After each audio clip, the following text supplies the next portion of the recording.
Hello, everybody, and welcome to Battle of the Bangers Season 6. I'm your host. My name is Tyler, and as always, I'm joined by the boys. We've got Brennan. What's going on, folks? And we've got Kyle. Hello. So, Season 6 is our very first ever Polyphia-themed season of the show. Very exciting. Brennan's got a real fun background to celebrate, and I love it so dang much. But this season we are going to be pitting the top 8 most streamed Polyphia songs, according to Spotify, against each other in a bracket, and we're going to load that bracket up right now so we can take a look at what we've got. Wow, look at those 8 songs. All very good. This is going to be a fucking nightmare. I feel like normally we have like some blowout rounds, at least one in the preliminaries. I don't think we're gonna have that this season, which is crazy. That just shows you the level of quality Polyphia always dishes out, I suppose. But today we are specifically talking about the number 1 seed G.O.A.T versus the number 8 seed Champagne. Right out the gate, I have to say, I am confused and infuriated that Champagne is the bottom seed. What the fuck? I mean, I guess that's just showing like how good their discography is, that song only comes in at the 8th most popular. But that just seems wrong to me. I don't know about y'all, but like it seems wrong. It seems like it should be higher up. I don't know.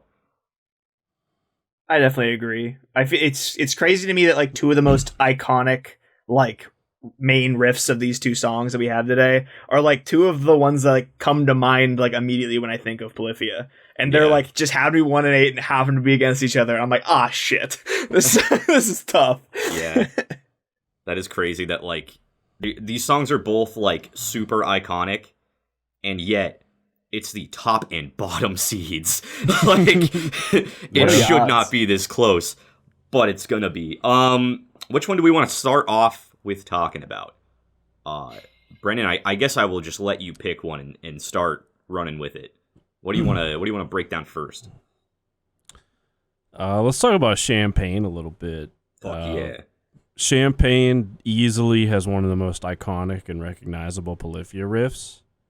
We saw them live and they literally had people like yelling it and chanting it and stuff. I mean, if you've heard of Polyphia, I mean, I shouldn't say like in like a wide arching like blanket term, but people who have known Polyphia for a bit definitely know and respect Champagne. Sure. I do feel like it is kind of getting an unfair shake against G.O.A.T, which we'll get into G.O.A.T in a little bit, but even the rest of the track, other than the most iconic riff, like it's very technical, very like takes you a lot of places with like very intricate, instrumental work, both with the drums and the guitar. When I listen to this, I do notice that you can kind of tell it's their earlier stuff. Like, when New Levels, New Devils came out, which of course is G.O.A.T, like OD and all them, which we're going to talk about, you can tell like they have a little bit of a stylistic shift where, they start kind of like pushing the envelopes of their genre even further, which on this new record coming out, who the fuck knows? But Champagne to me is just a really good, like, djenty, math rocky, intricate, really layered, really dense track, and really is like the pinnacle and the highlight of their early career. Like, if you've known Polyphia for any stretch of time, Champagne is the track. So I think a lot of things should be measured against Champagne when it comes to their new stuff. So very excellent track. That's a good way of putting it. Kyle, what do you think about this track? I hard agree with basically everything you said. I mean, like I said before, it's just one of those like main riffs that you like come to mind when you think of Polyphia.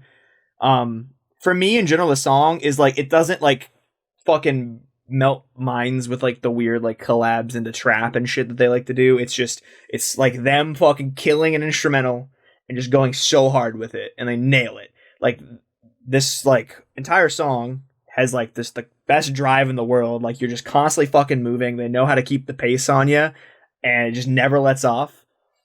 I love that specifically like in the main chorus lick bits as they're going through the chorus, like it's like doubled guitars, especially like in the second half of the song, that kind of like diverge into like their own paths as they're going through the chorus, and it's so fucking tasty. I think my like just big note for this whole song in particular, there are just runs that are happening in like these big moments in the song, and you think they're about to come to a close, and then it like weaves into the next bit of the song all over the place in this track. Like specifically, I think the one that weaves right into the bridge, which I mean, it's tough to name a bridge in this kind of song where they're just kind of going ham everywhere. But what I feel like is the true bridge, there's just like a beautiful like run that just weaves right in there, and you're just like, wait, what? Like that, I thought that idea was about to end, and they just like break your brain to shift you into the bridge like very abruptly, but so smoothly. It's just incredible. Just a gorgeous song overall, and one that I think, Brennan, like you said, is a good one to test a lot of songs against. Yeah. I'm gonna throw objectivity out the window. Champagne is like one of my favorite Polyphia songs of all time. I understand that like Brennan said, I mean, you can tell it's their earlier work. They've definitely pushed the envelope a lot more since then, and probably have even more with the new album. It should be noted that we're recording this a few days before the new album releases, so we can't really compare that yet, but all of you in the comments below will be able to. So just be aware of that we're in the past. We can't experience that yet. That is true. It might be a revisit worthy topic. Let's just put it that way. Yeah, exactly. Fair. But yeah, Champagne is one of my all-time favorite Polyphia tracks. I mean, back in the day before New Levels, New Devils broke the world, you know, this just in my mind like reigned supreme over everything by them. I fucking adored it. Like Brennan said, you go to the concert, they're having everyone like sing the riff, and like no other song by them is that even like possible, nor would you probably even want to attempt it.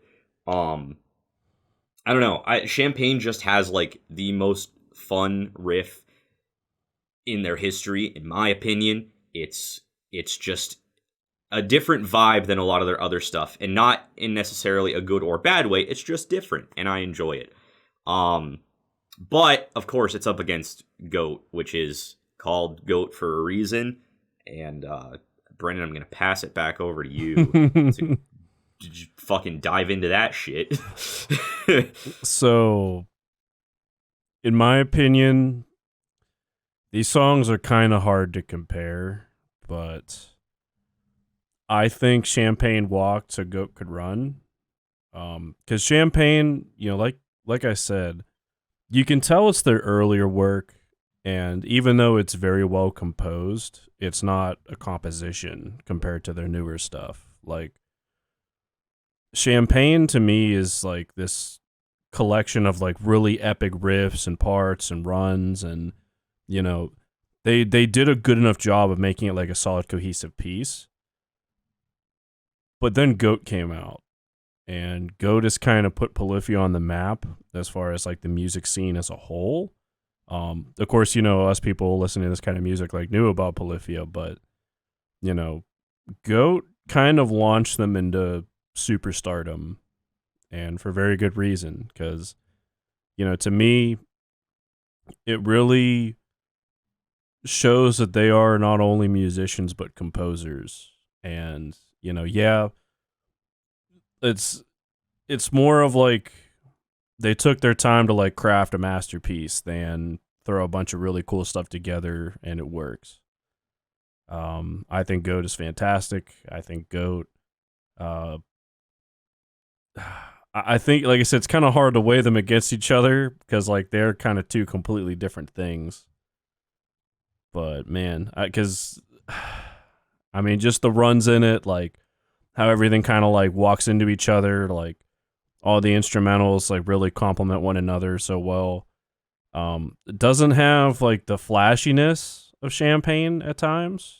'Cause I think Champagne is just fucking bonkers, but G.O.A.T's more of a composition while Champagne's more of a more of like a bunch of cool shit kind of put together.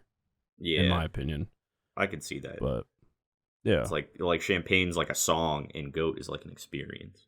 Right. Yeah. That's exactly what I was about to say. Yeah. To play off of him. Yeah. I think that I 100% agree with you, Brennan. I love the way you put it where like Champagne walks so GOAT could run.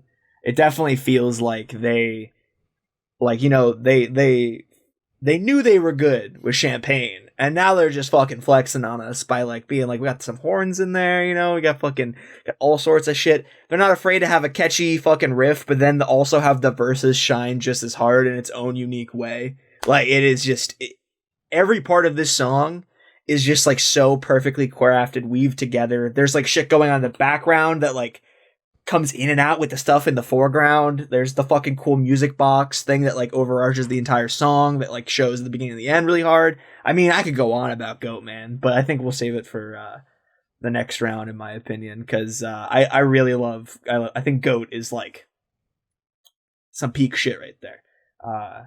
Super good, man. I love GOAT. Yeah, I mean, like I said, subjectively, I prefer Champagne, but objectively, I think GOAT is just an all-around better package. You're getting a lot more bang for your buck, as it were, with GOAT. You know, both of you guys kind of, you know, said everything there needs to be said about it. I think it's time to vote, and I think we all know who we're all voting for. GOAT. Man. Cool. It's GOAT, baby. It's tough, but it's GOAT. It hurts. It's tough, but it's GOAT. Put a GOAT on screen. Wasn't that fun? Cool. GOAT's moving on to the semifinals, where it is going to take on the winner of OD versus Nasty, which we are going to be heading up next week on Battle of the Bangers Season 6. So, if you want to be notified when that episode drops, go ahead and subscribe to the Talks a Lot Boys and ring-a-ding-a-ding-a-dong at the bell, and that'll notify you when the new episode drops. Also, make sure you like this video if you liked it, because that really does help out just a ton. And be sure to comment below which song you prefer and why. Were we wrong? Did we make the basic boy choice? Do you prefer old school Polyphia? Let us know in the comments below. Roast us, agree with us, do all the things. Yeah. Fun stuff. That's it for today, I guess. I think we're done with episode 1. So, we've been the Talks a Lot Boys, and we will talk a whole lot more next time.